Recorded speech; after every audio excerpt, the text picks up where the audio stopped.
حاليا دلوقتي معظم الغرف الشبابي والاطفال اللي موجوده في السوق بتبقى للاسف شغل مضروب، وللاسف الشديد موجود الكلام ده في المعارض وشركات الاساس الكبيره اللي المفروض ليها اسم.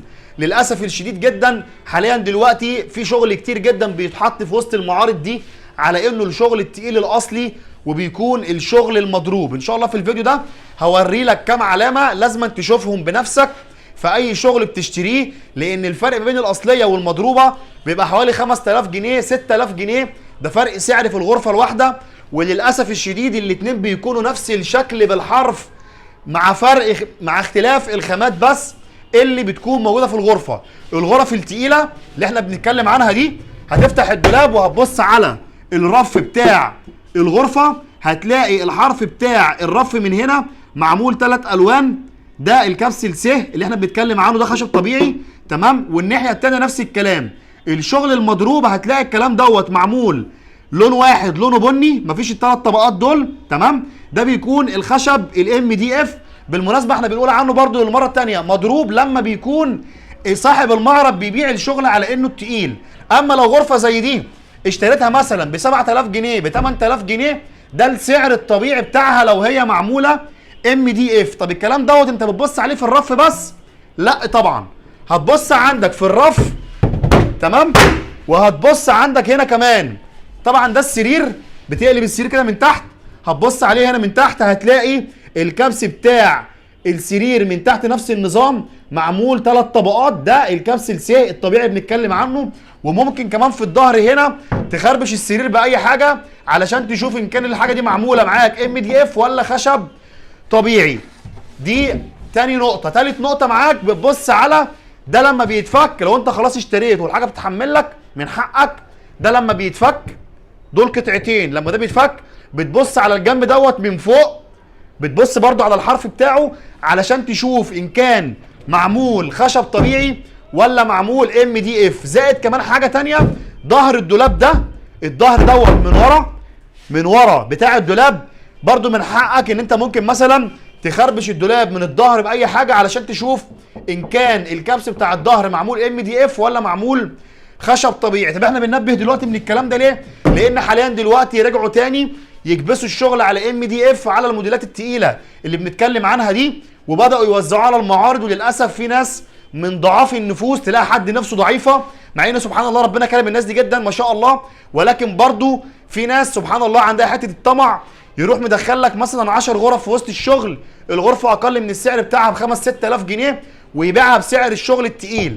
فخد بالك الشغل اللي معمول حتى نفس الاشكال دي اللي معمول على الام دي اف، خد بالك ده سعره النهارده للغرفه يعني لا تتعدى ال 8000 جنيه ال 9000 جنيه في احسن حالاتها تمام. النهارده احنا بنتكلم الشغل التقيل اللي احنا بنتكلم عنه ده اللي خشبه طبيعي 100% وشغل بيطلع معاه ضمان وحاجه محترمه جدا جدا. النهارده سعر الغرفه لا يتعدى ال 16000 جنيه، لا يتعدى ال 16000 جنيه ايا كان الشغل اللي معمول في الغرفه.